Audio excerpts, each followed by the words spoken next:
Hey everyone, so we have a special episode this week on my channel. I have had an opportunity to interview Rowe, who actually came to Denver, and so I thought we got to do this, right here in person rather than the usual Skype interviews that I've done with ex-Scientologists and former members of other groups. I thought, well, we're just going to do this right here in-house and have a nice talk about some things that have never been talked about on my channel before in regards to the world of Scientology. Mm-hmm. And I think so. I'm actually very pumped about this. And this specifically, what we're going to be talking about is the International Association of Scientologists, or the IAS. And I'll have you actually give us just all the rundown and skinny on this. Rowe has been a Scientologist since the 1970s. Mid-70s. Yeah, and she was involved in lots of levels. You went from Santa Barbara, which is where I came from, later on to her, right? And then you joined the Sea Org, and then you worked in the IAS, as we were just talking about. You had lots of different jobs. Yeah. And we're not going to get into your whole life history because it's quite extensive. It is. In the history of Scientology. Just like anybody who goes into the Sea Org for any length of time, you get bounced around, you do this, you do that. Oh, yeah. Janitor one day, senior executive the next, janitor the next. It's, all over the map. Yep. But I thought this would be a really unique opportunity to get an inside view of what the IAS is all about. Okay. We have talked on my channel a lot about the IAS as far as it being the membership organization of Scientology, and especially over the last 20 years, how it has Scientology has morphed into almost a charity, I put it earlier, of people just giving money to the IAS under the misbegotten notion that those funds are going to be used for, wonderful things. And in fact, turns out maybe not so much. And we've got a lot to talk about with that. And you actually have written a book. Mm-hmm. And that's in the final editing stages? Yes. What is that all about? I've entitled it Under Pressure, Memoirs of a Former Scientology Fundraiser. Awesome. Yeah. Okay, so we're not even going to pretend that we're going to cover all the relevant salient points here in this interview. We're just going to do a little preview of what's coming in this book. Okay, so you guys are definitely going to want to check this thing out. Do you have any idea when it's coming? I'm not sure how long it takes to publish and whatever, but we're like final editing, reviewing stage. It's like right now it's just dotting the I's, crossing the T's, making sure there's no punctuation errors and stuff like that. But it's pretty well a wrap at this point. Excellent. Yeah. Okay, so soon. Yeah, very soon. Okay, good. Yeah. So this will be, like I said, a little preview. Yeah.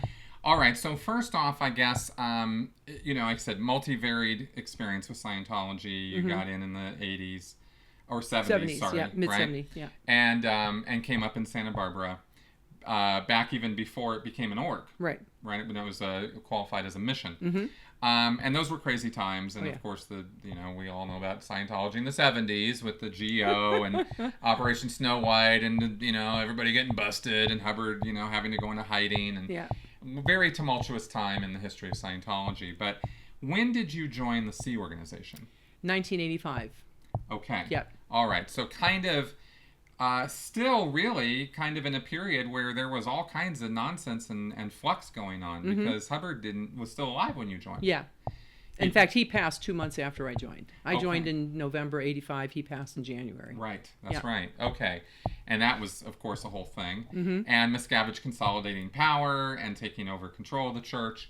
Mm-hmm. Now, in 1984, so just prior to you joining the Sea Org, the International Association of Scientologists was officially inaugurated at St. Hill in England with this, and they loved to make all these videos, making it look like it was like the Declaration of Independence or something, all these people coming and signing this document.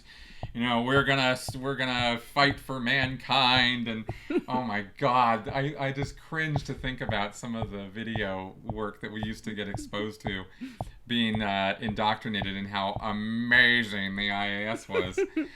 So, when did you go from all the various jobs you had in the Sea Org to arriving into the IAS? It was around November of 1991. Okay. Yeah. And what was your introduction to this? What had you known about it before that?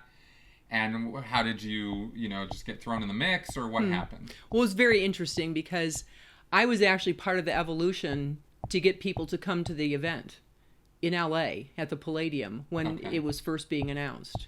And and we should clarify something here because we're going to have to watch our terminology. Oh, okay, cool.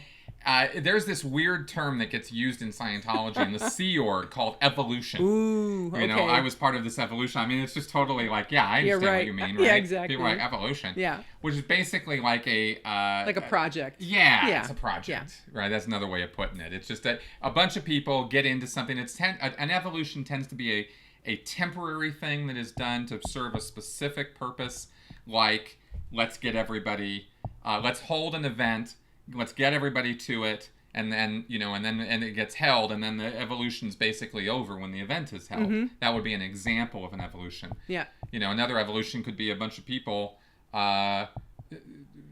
getting a space ready for some other purpose. Maybe maybe it's the dining room, and we're going to move all the tables out of it and put them all away and get a bunch of chairs set up so it can be set up for an event space. Right. And that's an evolution. Right. We're going to do this little evolution, right? Yeah. So that's the term. Anyway, okay. We're not going to spend a long time on that. I'll be careful with those. But yeah, just gotta, it's amazing. The lingo is everywhere. Yeah, it is really crazy. So you were involved in the evolution for getting the IAS established. I mean, basically, I was in training in Los Angeles, and I got sent to Santa Barbara, my home organization, right, to round up 100 people. I had like 24, 48 hours to get 100 people to the Palladium because there was going to be this huge announcement. We were not told what it was about. Not at all. We didn't know until we got there. Wow, so even you didn't know. I didn't even know. I was clueless. There's something big happening. You need to get 100 people there. That's your assignment. I'm like, okay, yes, sir. Okay. So there's going to be this big thing, and what did it turn out to be? It turned out to be the IAS being announced that this is what we're going to do, and annual memberships are going to be $300 a year, lifetime memberships are going to be $2,000. People started coming up on stage and actually paying for their lifetime memberships and that kind of thing. I was still a staff member Santa Barbara. I just had been in training in Los Angeles, so it was like one of my internship things that I was doing for my internship. Oh, yeah. As a Sea Org member? No, as a staff member. I was still Santa Barbara staff. Oh. Yeah. 1991? No. We're talking about 1984. Oh, backing up. Okay. You're asking, okay. Oh, I got a little confused there. Okay. I know. I got a little confused. I thought we were talking about when you went to Sea Org. So 1984. That was my first introduction to the IAS. Okay, right? Got it. Yeah. Now I get it. Then I went to Portland for the crusade. Right? I actually ended up being part of the staff for Portland to support the Portland orgs because they had all that stuff going on with the court case, and management was afraid that the org was just going to get so dispersed that they weren't going to be, surviving all that that was going on. So they sent all these trainees that were from other countries and everything and other organizations from all over the world. Like really, literally, we had like probably 8 people that were staff members. I mean, we had a guy from Perth, we had a guy from Sydney.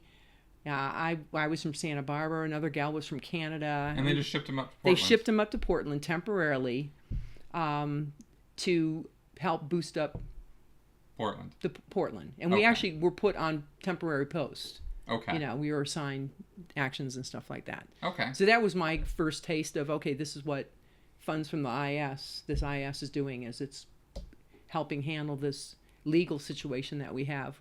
We were told that the legal situation was that this gal named Christofferson was suing the church because she claimed that her eyesight didn't improve, and she was promised it was going to improve when she did the communication course. Mm-hmm. So that was the story, So I don't know if it was true or whatever. I just kind of took it on faith and went, oh, okay, well, that sounds kind of corny, So anyway, then we were told, that case was thrown out. Not one thin dime. I remember the whole thing. Not one thin dime. And that okay. Now there were 2 different cases there because there was the Christofferson case and then there was Larry Wallersheim's case. Right, and that was down in Los Angeles. That's right. Exactly. Not one thin dime for Wallersheim. Right. So all of this goes down in the 80s, but let's move forward now to your introduction to the IAS as a Sea Org member. Good. So I'm in the International Training Organization, and I'm training to be a course supervisor. Okay? Okay. And then one of my roommates she works for the IAS. So I'm telling her about my aspirations, and I'm not really a techie kind of person. I'm, being a course supervisor is not really, I'm not that kind of person. I'm better just being out there and talking to people and, going on tour and this and this and that and everything. Mm-hmm. And her wheels start turning in her head, unbeknownst to me, right? So it turns out the IAS executives were specifically looking for somebody like me to get put into the IAS. So overnight, without anybody even discussing it with me, I get told that I need to go to the Western United States Membership Office building, right? Okay. So I go there after my course is over, at 10 o'clock, and I go over there, and I get sat down, and this gal lady named Mary says to me, she goes, "Congratulations. You've just been chosen to be an IAS fundraiser, and your shuttle's leaving here in about 6 hours. Your flight's at 6, your shuttle's going to be here at 4 a.m., so you better get to your dorm and pack, because you're going." Wow. And I'm like... And you went to the Free Winds to get training went to the Free Winds to get trained. What did you do at the Free Winds? What did you learn about? I did what was called officer training. And then I did some basic registration training. Okay. And registration meaning basically sales training. Sales training, yeah. Okay. And what kind of things do salespeople in Scientology get trained on? Well, there's this book that's pretty much the Bible of sales. Les Dane, Big League Sales Technique, Closing Techniques, I think is what it's called. And we had a whole big drill sheet of, had to read the chapter, and then we had to twin up with somebody, and we had to drill it, and we'd have to drill it a zillion times and go through it all over again. I think we had to do it 3 times through or something like that to, have it down. To train you how to close people on giving over their money. Yeah. Basically. Okay. Then there were a lot of other references to that. That wasn't the whole thing, but there was a whole, it was called the professional registration course. I had to do that specific course. All right. Yeah.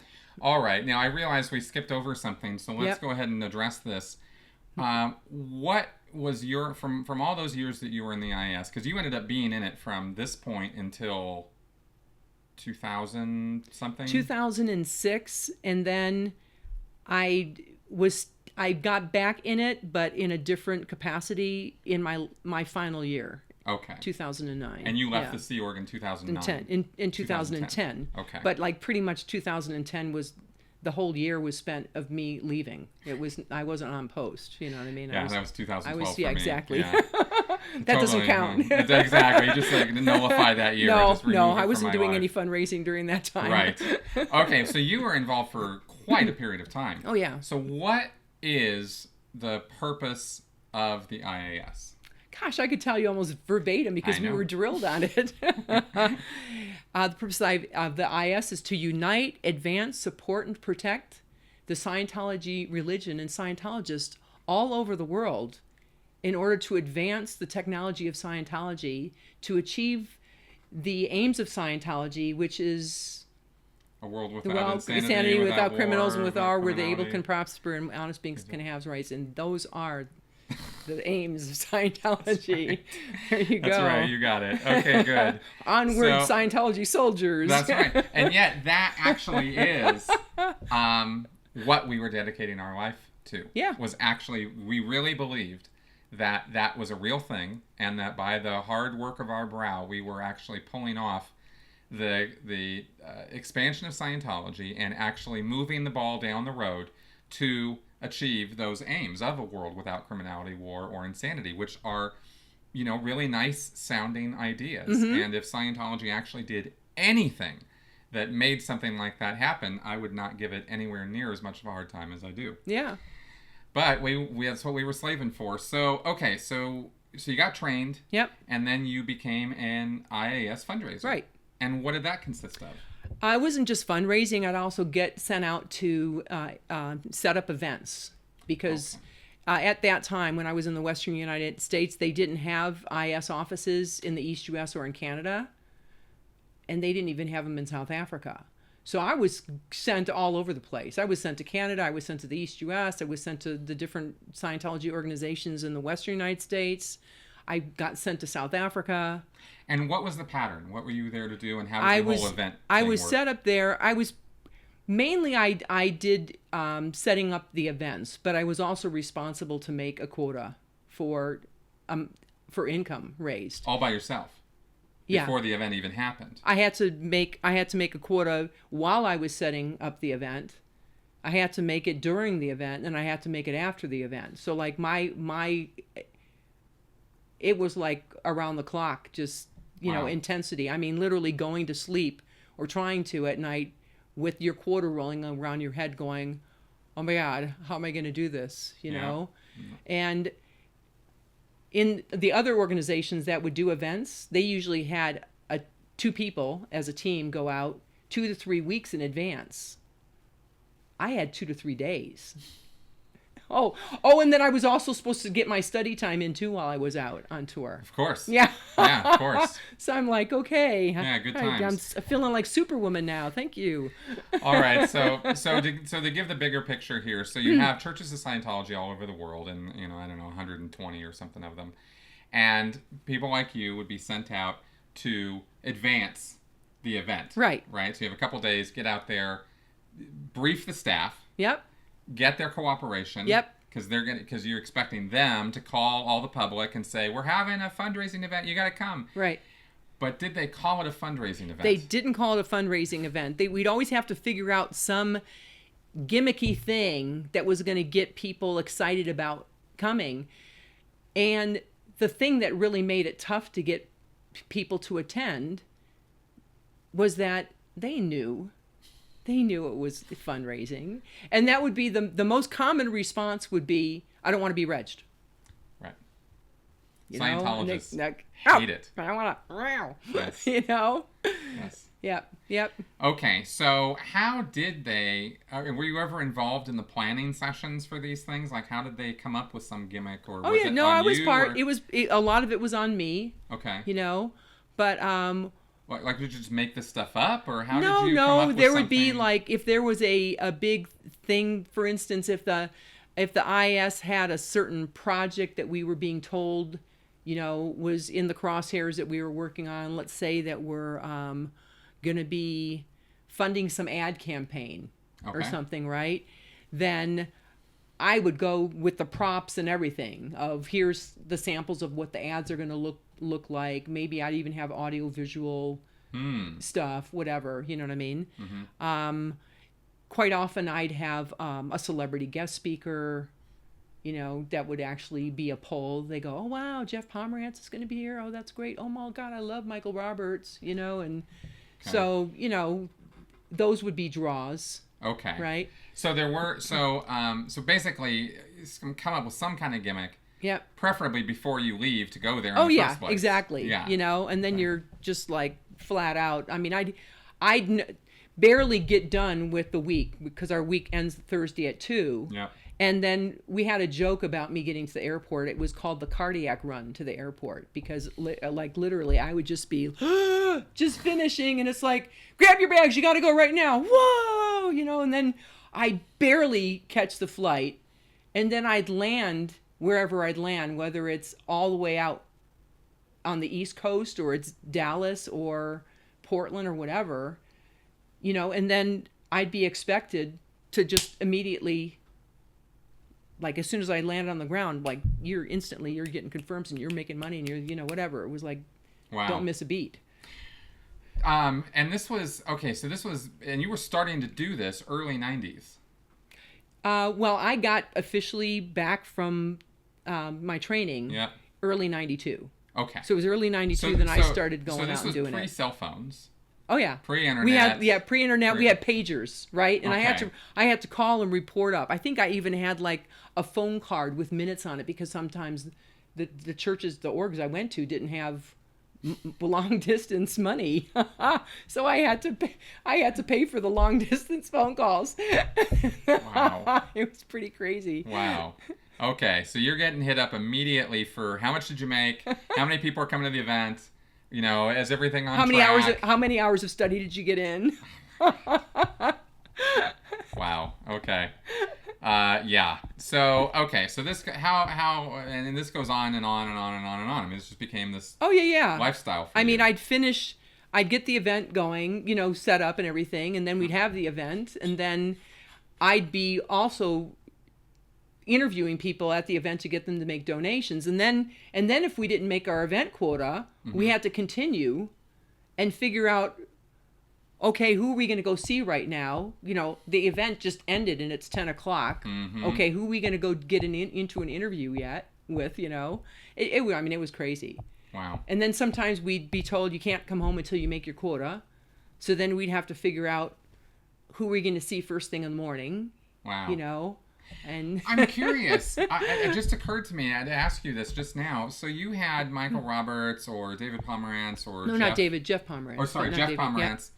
Yeah, Jeff Pomerantz or Michael Roberts a lot. A lot. Yep. Who else would come around as a... Well, later on, we got Rick Pendry when he had his project going on. The project on the putting L. Ron Hubbard's technology into prisons. Yeah. We had him. We'd have guest speakers from the Citizens Commission for Human Rights. Okay. Like Marla would do events with us sometimes, and so those celebrity guys. I mean, definitely, you know, kind of C-list, D-list celebs. I mean, they're not like, you know, Leah or you know, Tom Cruise or something like that. They weren't the guys going around doing this stuff. Were they also like under the gun on the quotas, and you guys you don't get to sleep Michael Roberts No, because usually they had to get their sleep because they had to be going and doing what's called sessions where they were, you know, so they had to be. Oh, so they were actually like auditing themselves on the higher levels. Yeah, exactly. And stuff like that. So okay, they would, or they had something where they had to be pampered. Okay, so they were not subject to the same things. No, not at all. Not at all. Okay, no. I was just curious about the dynamics of that. We're the Sea Org fundraisers were the ones that took the heat. Right. Yeah. Let's go. Yeah. So what would be some examples? Okay, first off, let me ask, was it usual? Was it a fairly average routine thing to not make the quota on the night of the event and have to go to extraordinary measures? Would you say it was? Oh yeah, it was probably more than 50% of the time. 50%. Probably closer to 80% of the time. Okay, so you're given like, okay, you guys are going to go out to Utah, to Salt Lake City, and you're going to have this event, and Salt Lake City has like literally 30 public or something. I mean, it's a tiny little place, right? And your quota is 20 or 30,000. Okay. I mean, as the years went on, some of the quotas got to be like 100,000. You know. So you go out there and you do a fundraiser and maybe make 5,000. And so you got 5,000 in hand, and it's like, well, your quota was 20. So get out there and make it. And right? don't go to bed until you do. Right. So then, okay, so 80% of the time, this is what's going down. Yeah. What do you do? How do you deal with this? Well, you kind of know it's coming, so you start predicting that it's going to come. So what you start doing is you start stacking the deck ahead of time. Okay. Yeah. So what I would do is I'd make a point of interviewing people in advance before the event. Let's say that there would be people that weren't going to come to the event. I would get into an interview with them before the event, and I would get a donation from them, and then I wouldn't report it. Ah. So then it would be event income. Or and happened a lot. Sometimes I had to report it, you know, because then I had a gun to my head, not literally speaking, you know, of, well, you know, you have a quota every day you're supposed to make, so how much have you made today? So being under that gun, then I'd give it up and go, okay, well, I've already got $1,000 in, but I was gonna have that for the event, and go, your event quota is totally separate from that. I'm like, okay. Right. Money. Yeah, it's not a cash grab. We swear. Scientology is not a cash grab. Okay. I mean, the fact that I can even laugh about it right now is pretty crazy. I know, isn't it? It actually is, because the truth is that We are laughing about it because we both understand the ridiculousness of it. But when you're living it, there's nothing funny about what's going on. Oh, yeah. Like let's talk about that for a second. Let's really get into this. Okay. So what would happen? Like if you just said, first off, let's go over how did you deal with this? This don't go to bed until you make your quota, and how would you actually like? I had a little thing called a Palm Pilot back in the day. Mm-hmm. And I had, all kinds of numbers from different area codes and time zones and whatever. And I would just like hit the phone and I'd just start calling people on the phone. Right. You know what I mean? Because Hawaii doesn't go to bed for right. like 3 so then more you go, hours. okay, yeah. So then we do that. And then we ask the staff, okay, who's a late nighter? Who can we go see right now? Okay. Oh, and then sometimes the staff would even get regged. Or you'd find out the staff member has a husband that is an IT guy and he makes a lot of money. Okay, good. Well, guess what? We're going home with you, and we're gonna reg your husband. You're gonna help us. Wow. And of course they're just totally like sideswipe, like what? But they're into it. They're into it though. They're staff? Just the staff members for the most part are into husband? it. Maybe not. Yeah, right. Like, hi honey, who's this? Who is this person you're bringing into my home? Guess who's coming to a late dinner? No. Right. Okay. How many times would you estimate you were told to make it go right? Oh, all the time. What? I mean, that was just like, I don't know. I mean, it was probably at least once a day. Right. Right. Making it go right. Oh, yeah. Okay. So what would you say would be some of the more outrageous things that ended up happening over the years with some of this fundraising Oh, you mean in activity? terms of penalties? Well, actually, I was going to ask you about penalties after this. I was curious, that's fine. What kind of things did you have to do in order to get money out of people? So you talk about that a bit in your book, as far as some of the things that you had to like, because there's this thing in Scientology where the staff are, and correct me if I'm wrong with the IAS, because I wasn't working with the IAS, but when it came to selling people things or getting money for things, there's this forced gaiety. There's this sort of forced enthusiasm where it's all supposed to be very, a game, and it's supposed to be very exciting, and isn't this fun, and Scientology is just fun. But, just, a centimeter back of your head, you're like, oh my God, I'm going to die if I don't get this done, sort of thing, because of the amount of pressure that's on the person. But the staff are trying to constantly make it this sort of fake, sort of enthusiastic thing. Did that happen with what you guys were doing, or did it get with the public? How did it? It was a mixed bag. It all depended on what the circumstances were. It also depended, for me, it depended on who my senior was. Oh. Because my first senior, like, he'd literally get like within an inch of my face, and he would be spitting and everything and like screaming at me, and wow. Telling me what a shit I am, and telling me that I had no idea what I was in for if Scientology didn't make it, on this planet, and we have this brief breath of eternity, and, do you know what a brief breath is, he'd say, and he'd tell me to hold my breath. He goes, that's how little time we have.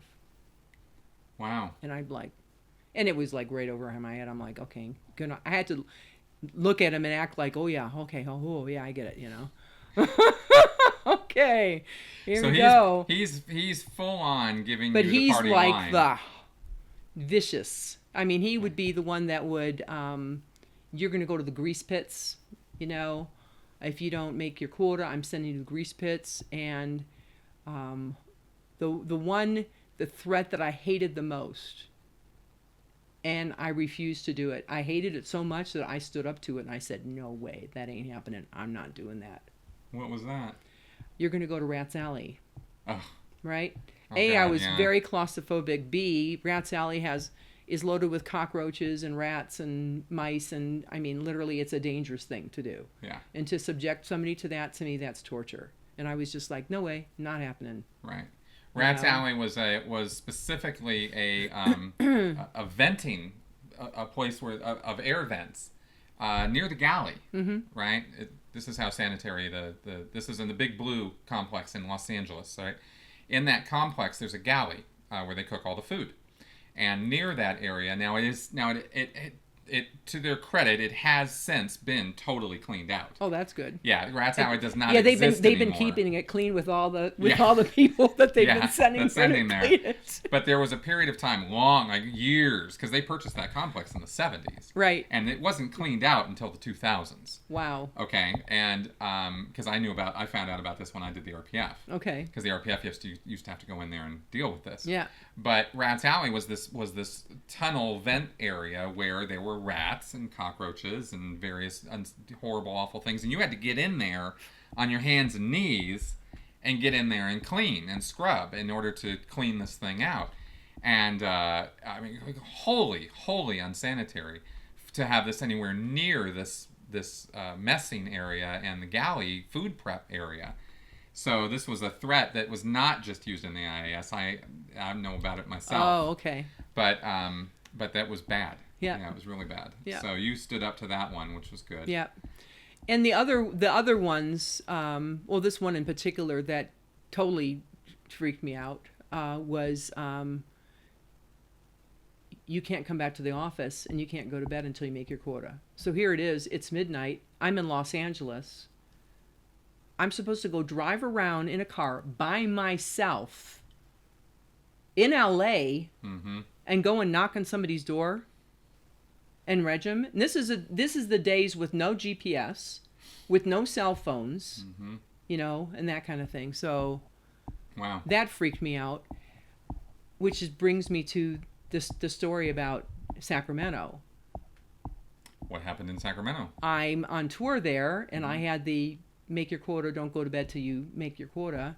And so there was this couple that was supposed to come to the event, and they ended up not coming. So I decided, okay, I'll just go to their house. So I go to their house, and people are even kind of telling me, because I'm trying to get a map and figure out where is this located and whatever. And one of the staff members says, that's like not a very safe part of Sacramento. You sure you want to go? And I'm just going like, I don't really have a choice, So I go there, and it is not a safe place to go. And I go and knock on the door, and I can hear that there's like kids inside. I can hear loud music, and I hear a little kid laughing. So I'm like, wow, there's somebody home, but I'm knocking the door, and there's nobody answering. So I go and look through the little peephole, and way back where there's this sliding glass door that leads into the kitchen, there's somebody breaking into the house. Like right there while I'm looking through the peephole, somebody is literally opening up the door. Wow. And breaking in. From the other side of the house. From the other side of the house. So I'm like madly knocking at the door because I'm like, oh my gosh, there's children in this house. Oh my gosh. Ah! Yeah. And I'm knocking and I scare the guy. Well, I'm like going, and he ends up running right past me. He goes around the house and he runs right past me. Like I'm at the door. He goes right behind me and runs. And I'm like, oh my gosh. And then finally the kids open the door and wow. I get in. I make sure all the doors are closed and locked and the windows are shut. And I'm just like, okay. I introduce myself and everything. And they, turned out it was like a 12-year-old kid left home with his little baby sister or brother. And the kid had earphones on, big headset, music really loud, wasn't even paying attention to his kid, and the parents left him alone at home, right? So in an environment like that. So anyway, I end up calling the parents, and I let them know, hey, I'm at your house, and there was just been, almost an incident here, and just I'm here with your kids, just want to let you know. Mm-hmm. So they come home, they didn't even thank me. Wow. It was kind of like, oh, okay, we're home. You can leave now. Scientologist, man. Seriously. Rock on. Not only that, but they didn't even give a donation. Bastards. That was even. I mean, you would have thought after all that. Honestly, I risked my life for that one. I would have been like, take my money. Right. I'm throwing it at you. That's pretty gross. Anyway, all right. So wow. Okay, so crazy fundraising. Now let's talk about the IAS as an organization for a minute, Okay. just because you were in it for so many years. What's the climate? What's the culture? What's it like in the IAS? It's just intense. It's like 24-hour intense. I mean, you literally go to bed sleeping, not being able to sleep hardly, if you're given the opportunity to sleep, because you're like worried about how you're going to make this quota, because you've got all these threats hanging over your head. I mean, the married couples had the threat of you're going to lose your room. Wow. So, because in the Sea Org, if you're married, which is the only way you ever get to have sex, you get a room, right? You get married and they give you a room. Otherwise, you're in a dorm with other guys or other women, right? And that's your life, right? So they were actually threatening you're not going to have that room as a married couple, right? Jesus. And some people did lose that were married couples, or even when it was only one of them worked in the IS and the other one worked in a different, area. Yeah. The threat still held, regardless of the fact that the other person had nothing to do. Wow, with what happened. I mean, it was just nasty. So we were always on edge, and consequently, there would be a lot of bickering between the different fundraisers. Like, that's my prospect. I talked to him first, and no, I'm going to that.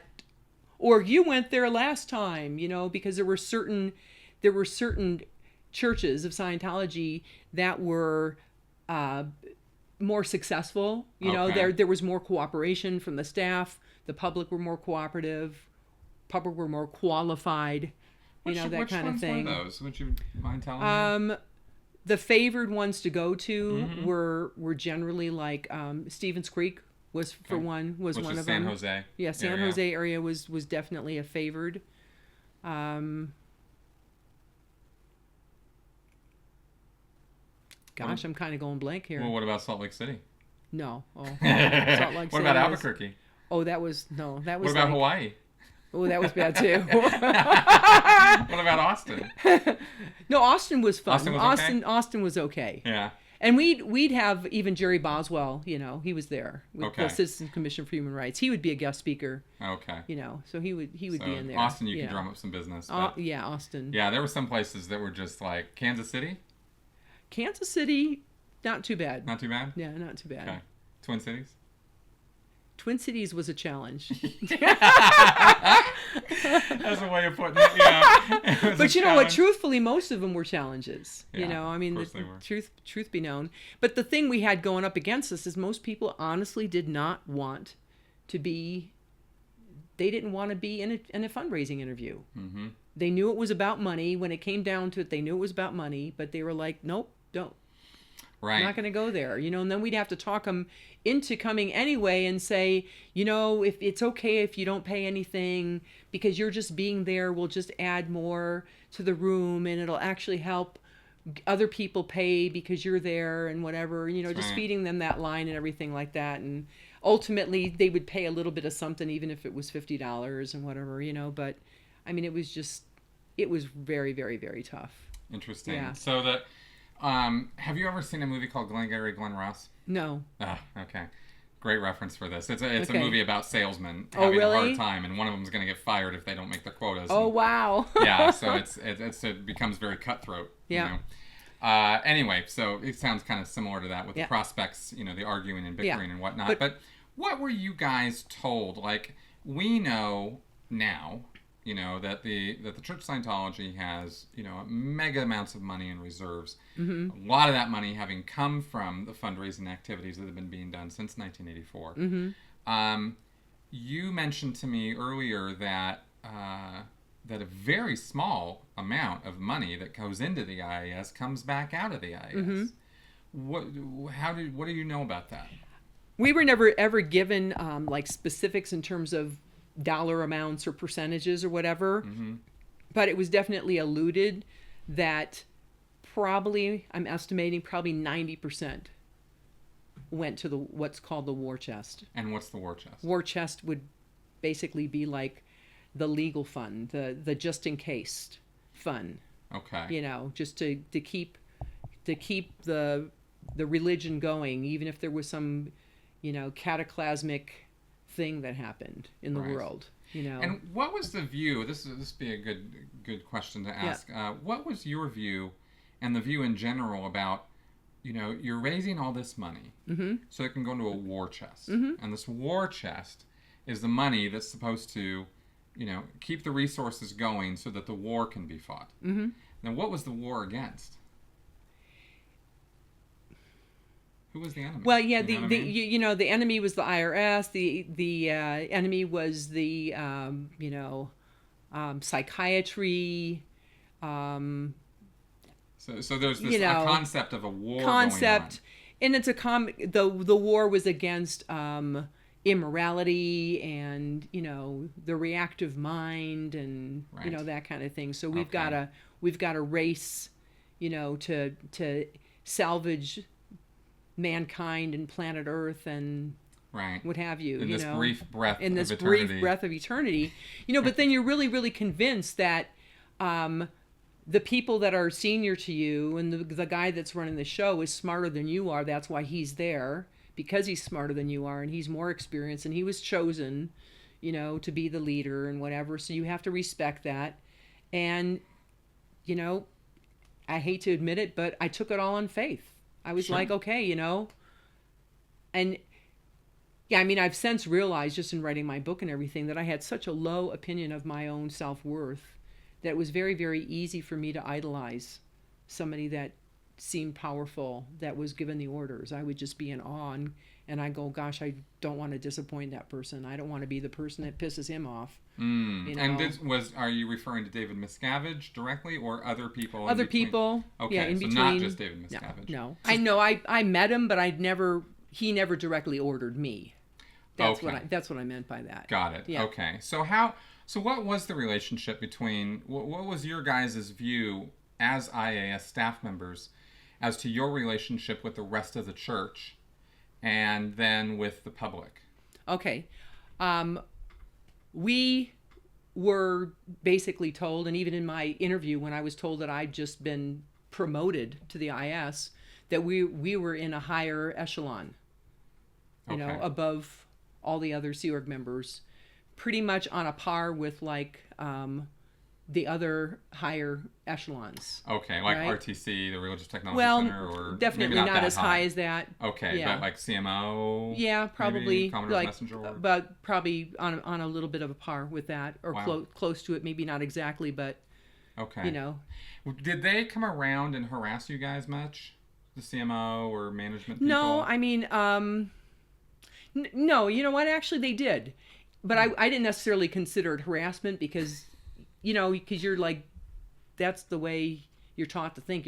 You're taught to think that, you know, that's just the way it is. You know, just, you know, salute with both hands and whatever. But they would just come in just to kind of see how we were doing, and they would talk to the in charge, and they didn't necessarily talk to the individual fundraisers. They would go to the in charge. All right. You know what I mean? Now, when you interacted with somebody like a captain of an org, like, you know, the commanding officer of ASHO or ALA, Advanced Org, did you consider them senior people to you? No, they were definitely, yeah, that's what I thought. Okay. Yeah. And what about the public? There was this air of the public is beneath us. You know, even... my senior at the time, in the early time, my first, I don't know, probably 10 years was with one particular senior. Maybe it was a little bit less than 10 years. And he would even make comments about how people always lie about their money. And he'd give examples of it. And he'd say, you know, you've got to get them for everything they got. I mean, they owe it to us. I mean, if, you know, they're not the ones wearing the uniform, they're, you know, you definitely get the idea from the things that he would say that, you know, they owe it. That is interesting. You know, because, you know, they're not here. They haven't signed the billion-year contract. Okay. You know, they're being dilettantes. You know, they had that little word for it. They're just out there watching their TVs and driving their cars around. And that is so interesting, because these are the people who are going to work, making money, raising kids, you know, dealing with life, but they're all just a bunch of slack dilettante jerks. Yeah. You know? I would listen to it, but that's not how I viewed people. Right. I mean, because that's just me. I just don't think that way, you know? Right. Well, I think that's one reason why people like us are out and people like him are still in. Yeah, exactly. You know, because we were capable of some independent thinking. Yeah. But I'm interested in this culture that was being created, because this was, if he was telling you this, he was clearly telling everybody else in the office. Oh yeah. This I mean, stuff. no, it would come up in meetings and everything. I mean, it wasn't like it was a conversation between me and him, you know. But I mean, even when you'd be in the interview, you'd be getting a phone call, or you'd have to report in, right, while you're in the interview.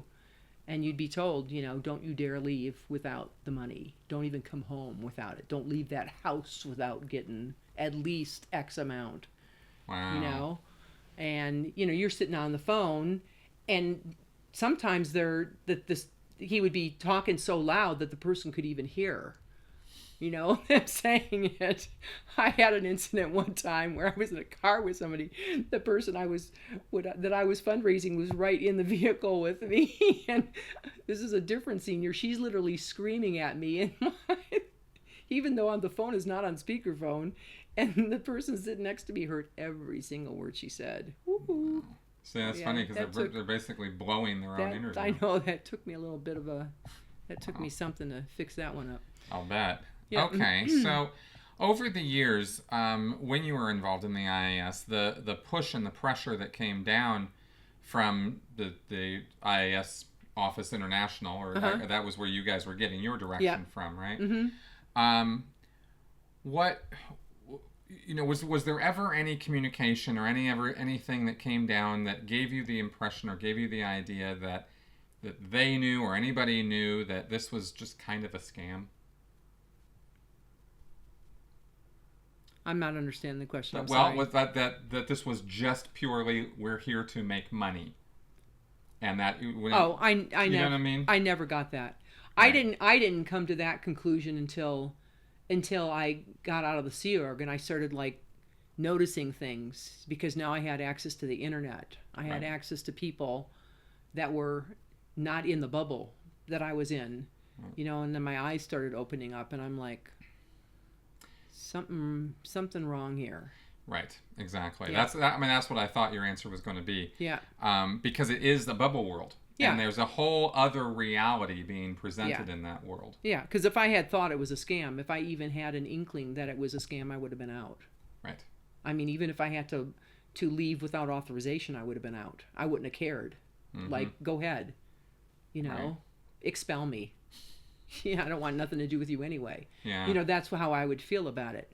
But I never, ever felt that. It was such an amazing cover-up. All the bells and whistles and all the, you know,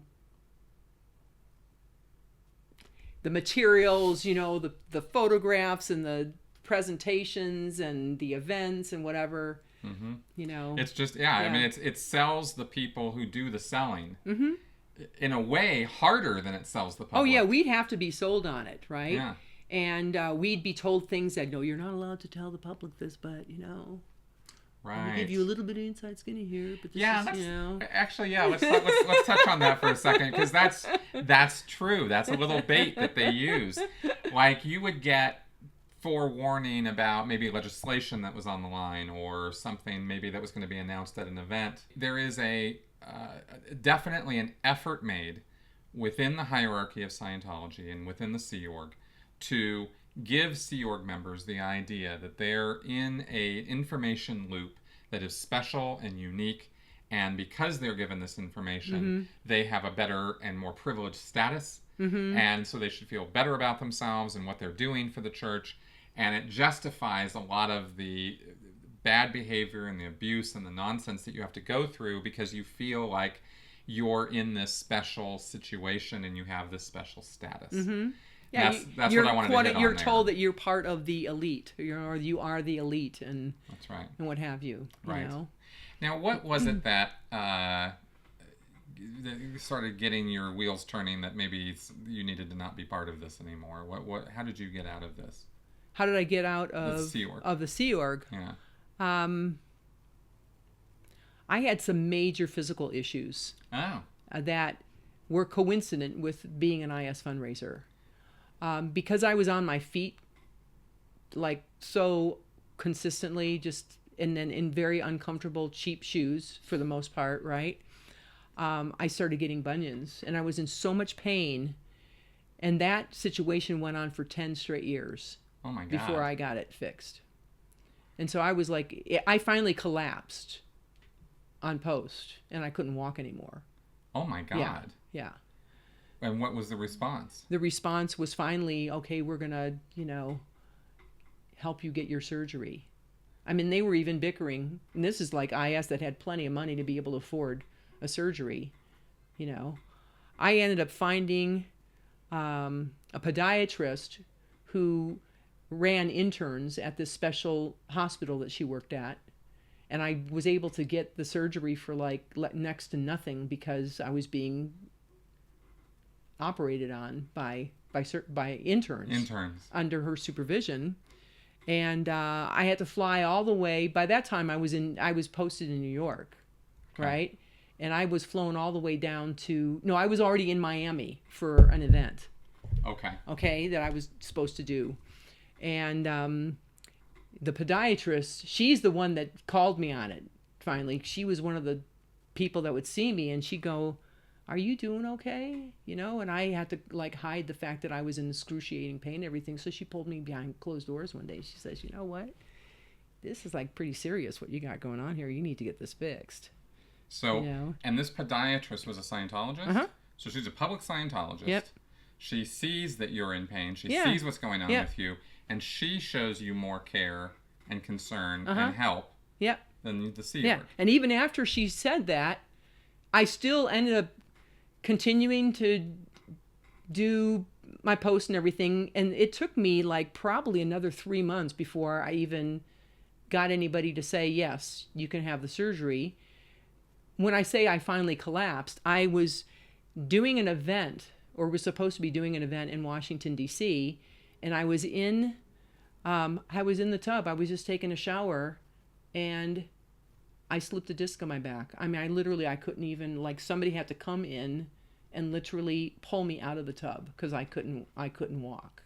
Wow. And then with that going on, I had to put ice on it and do that. They still made me do the event.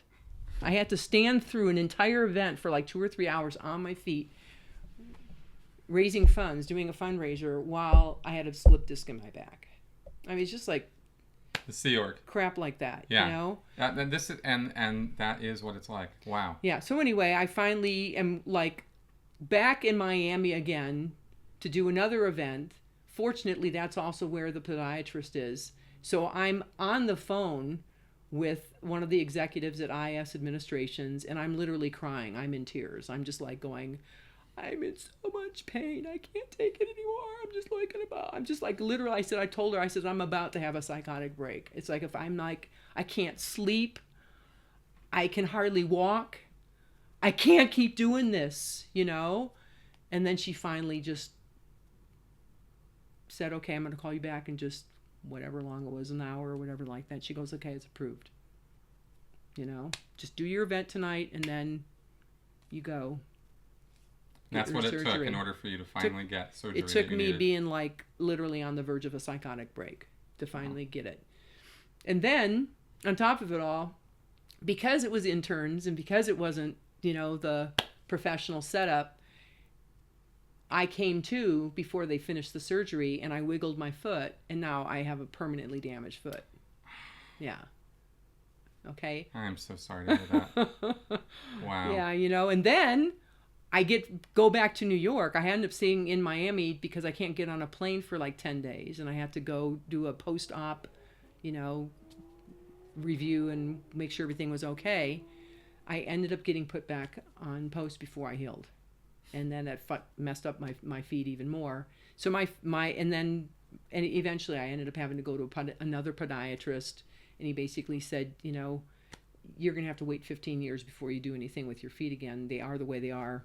You're just going to have to make the most of it, because if you try to fix the surgeries because it healed wrong, he says you're just going to get more scar tissue and it's going to be worse. So now when I exercise and stuff, I can't walk for extended periods of time. I can't run. I can't jog. You know what I mean? I can't do any of that stuff. I have to do stuff that I'm not on my feet.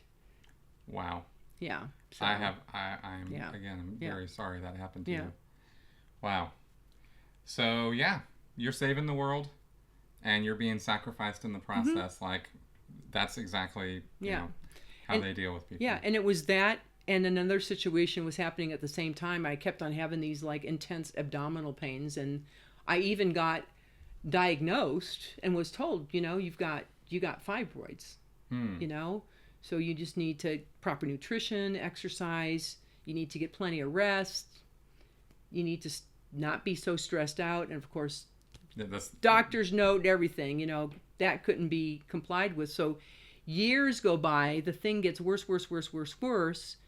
Well, nobody wanted to confront that that's what I had going on, so they kept on having me do the cheap route and going to like LA, the UCLA medical, hospital, where you just stand in line and for free you get an exam, and they would just do a quick, let's see, oh, you hurt there, okay, well, what it probably is this or that or the other thing, Right. Take this. I just can't. Whatever. That went on for 10 years. Here's it's horrible. Yeah. And you're far from, unfortunately, alone in a story like that. Yeah. In the Sea Org. And the mind-boggling thing about it is, one, that we put up with it at all. Yeah. Two, that you were for over a decade, right? Well over a decade, a resource to go make money for the church. Right.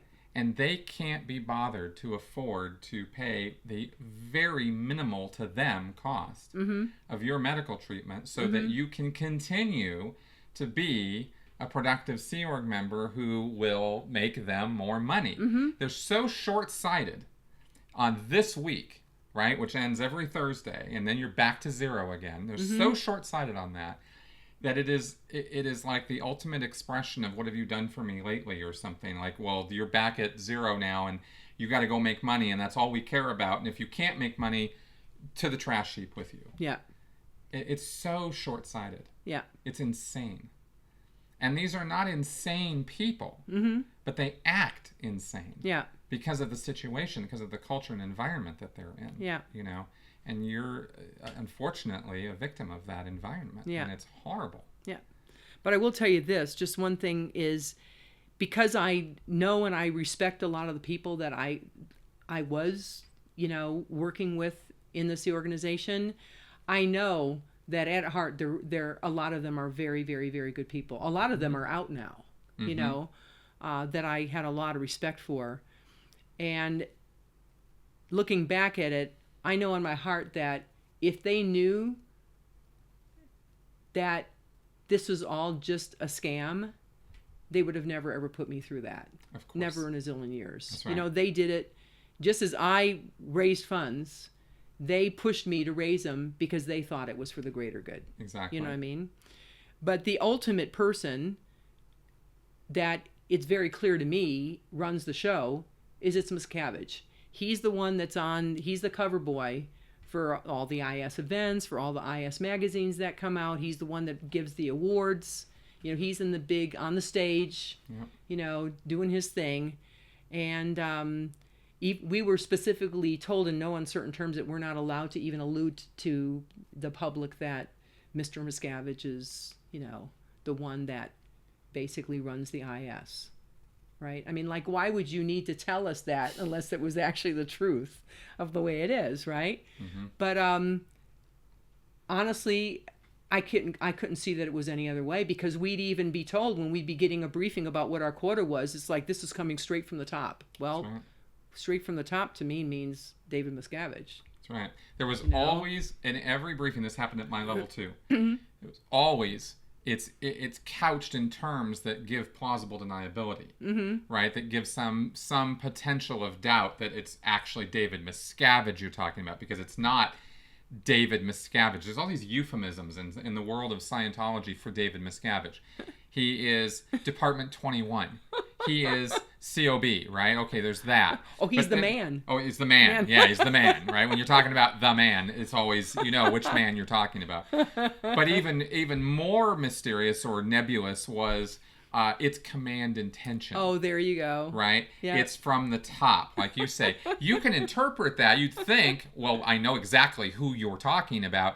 But if you were in a court of law, if you were in a situation where somebody had to say to you, well, did David Miscavige give you that order? You'd say, well, I can't be 100% sure, but everybody knows who you're talking about. You know, when it's from the top and it's command intention, there's only one person giving commands in the Sea Org.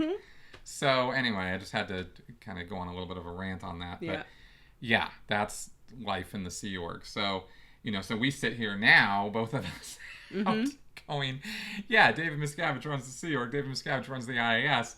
Well, you know, we have to say this is how it's done, you know, and I thought it would be educational to tell people how it's done, because it's tricky stuff. But to say, you know, if you can listen to all this and you can think that there's no such thing as undue influence, that everybody who's there is a fully knowing and willing and active participant in the scam of Scientology, I hope that stuff like this kind of changes your view about that, because it is this artificially created bubble world with an information loop of lies and deceptions, and at every level, right? All the people in the IAS think that, all the way to the president of the IAS, think they're in there saving the world. They're in it to win it. We're going to clear the planet.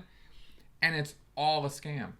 And it's shocking that many people can be so fooled as to think that. But if you start looking at other groups and other situations, you see it's not really that shocking at all. It's just a very specialized form of it in the Church of Scientology. Yeah. But the thing that really tipped the scales for me when I finally ended up having the wheels majorly turn on leaving, I mean, I started like literally having to do the whole thought process, but I knew I had to be careful, because once they put me on that e-meter, you know, and said, are you having any thoughts about, you know, it would be a sure giveaway. So I had to like hide the fact that I was even thinking the thought. But what had happened is I went through transfers and all this other stuff, and the next thing you know, I'm now at the American St. Hill organization. I'm not in the IAS anymore. I'm just going to fast forward, right? So I apparently got transferred because of medical reasons and all this other stuff. But literally the day that I got posted there, I was checked on by one of the messengers because she wanted to make sure I was okay, because it turned out that I was unjustly transferred because somebody in the previous organization I was in didn't like me. Right. But even when they were confronted with the fact it was injustice, they didn't want to take me back. Right. So I ended up, and I basically tell the messenger, I says, here's a concern I have. I said, I have like medical situations. I need supplements. I need care. And I can't be in an org that's not going to take care of me, you know? And at that point, I was in so much pain, I could hardly even stand up and talk to her, you know? So she says, you know, tell you what, just get with the medical officer and she can put you on a program and help you and everything like that. So what does the medical officer do? She doesn't send me to the doctor. It's just assists. Nobody checks out what's really going on here. How come you're in so much pain? I mean, it was debilitating. It was to the point where I couldn't even move. Right. You know, where I'd be like flat on my back. I wouldn't even be able to sleep. I was in so much pain. It was just like, oh, I'll give you some assists. Right. So then it turned out it was my period. Right. But it was more than that. I was hemorrhaging. So what happened is, each time I'd have a period, it would, because of the fibroids, that I'd even know that I had them because they were not being diagnosed for 10 years. Yeah. Right? I end up hemorrhaging on a Thursday before 2. It's like 8 o'clock in the morning. I wake up and I'm hemorrhaging. I'm literally dropping. I hate, this is going to sound kind of gross, but I'm just going to be straight up with you so you get the idea. I was dropping blood clots the size of kittens. Wow. Every 15 minutes, I was having to change my pad. I had a whole stack of pads, fortunately, and I, like, every 15 minutes, I was going to the restroom. I was called the medical officer, told her, I have an emergency going on here right now. Like, I'm bleeding. Like, I'm, like, seriously bleeding. She didn't even come down to see me. She just talked to me on the phone. And she was, well, I'm sorry, I can't do anything about that right now. This is like Thursday, and I got all this stuff to do. You're just going to have to wait until after the weekends, and, you know, we do our turn our statistics in and what have you. I bled for 8 hours. So I get to the emergency room. She made a point. She went out of her way to make sure she was sitting in that, everywhere I went, in every chat I had with a doctor or a nurse, she was sitting right there. I didn't even realize until I'm writing my book. She was there to make sure that I didn't rat out the Church of Scientology, because they were asking me, how come you didn't get here? I mean, what took you so long? I had to lie. Because she's sitting right there. And I'm also thinking, even if she wasn't there, if I told them the truth, oh man, I would have been shot from guns. So I just had to go, yeah, I just didn't realize it was that bad. I literally lied right through my teeth and said, I just didn't realize it was that bad. And they says, you know, you're like so close to bleeding to death. I mean, we don't want to scare you or anything, but like you literally could have died. And you're like on the verge of needing a blood transfusion. That's how serious this is. Wow. You know? And I'm like, whoa. So anyway, long story short, I get told you're going to need, they do this whole exam and everything. And this horrible procedure they had to do on me was just like, even with anesthetic, it was so painful. And they said, we're not going to be able to do this on you again. We can't do that procedure, and we cannot give you this hormone shot again. It's like you've got this time period of about 3 weeks that you're going to have to get a hysterectomy. Otherwise, it's going to be pretty serious. Yeah. You know? So anyway, even with that, with the medical officer sitting right there, they still weren't convinced that I needed the surgery. They wanted me to go get a second opinion from Megan Shields, because she's a Scientologist. Doctor, right? Yeah. Fortunately, Megan authorized it. And she said, no, you got to do it. Wow. You know? Oh. And then after that, fast forward, I come out of I go to get surgery. I come out of surgery. I get put in a medical dorm with Holly. Yeah. Holly, who was dying of cancer. I didn't even know she was dying of cancer. Somebody I worked with in management. Yeah, because when somebody's sick, really, really sick, or they're dying, it's not promoted, whatever, right? You know, so the whole time that was happening to her, where none she of us was. had a clue where she went. Yeah. She was just gone one day, yeah. And we had no idea where, and I guess it was a few months later, oh, Holly passed. Yeah. And we're all like, what? Wait a minute, what? We didn't even know. Yeah, so I open the door, and there's Holly with no hair, with a big, you know, like a tumor, you know, and obviously she has cancer. She and I are talking to each other and everything, and she's just being very open with me, and she says, you know, if there's anything I regret, it's that I haven't seen my family in years, and I probably won't see them before I die. And all of a sudden it hit me. I was like, oh my gosh, I haven't seen the majority of my family in 30 years. That could be me. Mm-hmm. And then I went, they probably haven't even called her family to tell them she's dying. And then my wheels are turning more, and I'm going, wait a second. She's in 4th stage cancer. How do you get to 4th stage without somebody not catching it at first? Right. Because if you catch cancer in the early stages, you don't have to die. So that was just pure, utter neglect. Right. I mean, that really, really pissed me off. So I had the wheels turning. But the only reason I didn't leave then is because I had to have another surgery on something totally different. I had a neck injury, and it was a workman's comp claim. And if I just bailed at that point, I even called Social Security to check, because I'm thinking, okay, let's see. Is there a way for me to just leave now? I'll somehow or other still get the workman's comp, and I'll support myself. Everything's going to be fine. I go and I call Social Security. I was going to be lucky if I was going to get $400 a month. Right. So I went, I can't I can't do it. I wanted to at least, I had to get the neck surgery. The neck surgery was a real serious thing. It turned out that this injury I had herniated a disc in my C5 disc, and it was about a hairline from my spinal cord. And if I had twisted my neck or had a fall, I would have been paralyzed. So I didn't even know it was that serious until I finally finished the hysterectomy, healed, and then went to go do the exam. So once I got through that, then I really started having the wheels turn. But it took me still another year before I actually got on the wagon to leave, you know. And then it takes about a year to leave. It took me 5 months. I mean, it was still a long time, and they tried everything they could to change my mind and it was what have you. So 9-month process for me. Yeah, pretty crazy.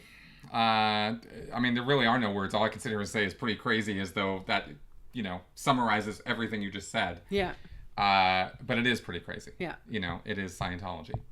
And I think that this is another example of showing how Scientology poisons everything it touches. Oh, yeah. Because you take these well-intentioned people who honestly are trying to help other people and trying to make the world a better place in a completely misguided effort to do so. Yeah. And are sold a bill of goods constantly on how they're doing that. And then, but when it comes to saving their own people, they can't be bothered. Yeah. I mean, I felt like I was just another cog in the wheel. I wasn't important. I mean, if I had died, it would have been just put somebody else in her position. You know, we got to replace her, you know. Right. In fact, speaking of which, I was so far gone. I was in so much pain and so miserable. I got to the point, this is before I knew that it was fibroids. I had 8 pounds of fibroids by the time I had my surgery, right? Before I knew that, while I was going to the LA, you know, medical hospital and all that, the university hospital, and I was waiting for test results, I wanted to die. I bet. I got to the point where I went, you know, I can't take this anymore. I was hoping that they were going to diagnose me with something terminal, because I didn't know how the hell I was going to get out of this. Wow. You know. Wow. Well, okay. But you did get out. I did, yay! And you are making something of yourself now. I am, for sure. Like, for real, you're a whole new world. Yeah. Yeah. And you've written this book, and we look forward to it coming out. You know. Okay. Well, we're gonna wrap up now. Okay. This has been an intense story here. Actually, more intense than I had actually predicted for. So that was I'd anticipated. That was really something. Okay. I do want to say one thing, for humor's sake. Yes. Right. And this, I did not purposely do this. It just ended up this way. Mm-hmm. Chapter 11 of my book is my IAS fundraising years. I just think that's pretty funny. There you go. And it's a good chapter. I've read some of it. Yeah. Yeah. Chapter 11, folks. There you go. Which would be nice if the Church of Scientology would have that happen to them. Yeah, there you go. All right. Good. Well, thank you very much for coming around and taking the time to do this interview. You're very welcome. Thank you. Yeah, and thank you for speaking out. Okay. Because, you know, one thing also that people need to realize out there is, and I'm sure you guys do, is that for every one of the people I've been interviewing or that have been on Leah's show or that have been on blogs or that have put stuff out there, there are many, many, many people who experience this and worse who have never said anything.